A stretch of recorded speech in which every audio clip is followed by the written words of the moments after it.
Bonjour et bienvenue sur DigiSchool, je suis Séverine Mazière, votre professeure de français, et aujourd'hui je vais vous parler de l'impératif et de ses valeurs. L'idée de parler des valeurs de l'impératif, c'est en fait pour vous expliquer à quoi sert l'impératif quand on l'utilise dans un texte. Donc d'abord, l'impératif est un mode qui existe à deux temps, le présent ou le passé. Ce mode n'est utilisé qu'à trois personnes, tu, nous et vous, et ces trois personnes ne sont pas exprimées, on ne trouve pas le pronom.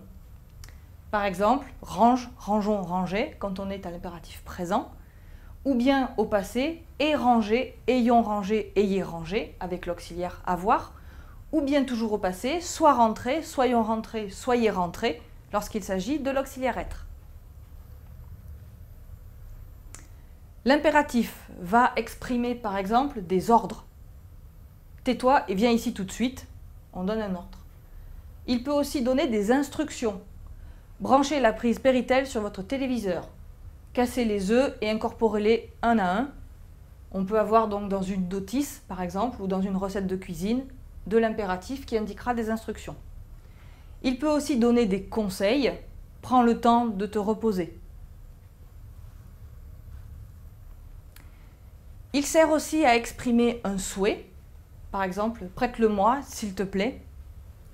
Ou bien une invitation, viens avec nous samedi soir. Ou bien une simple demande, apportez vos affaires de français mardi. On remarquera qu'il peut aussi exprimer une interdiction lorsque la phrase est à la forme négative. Ne fumez pas ici, on voit la négation qui va indiquer une interdiction.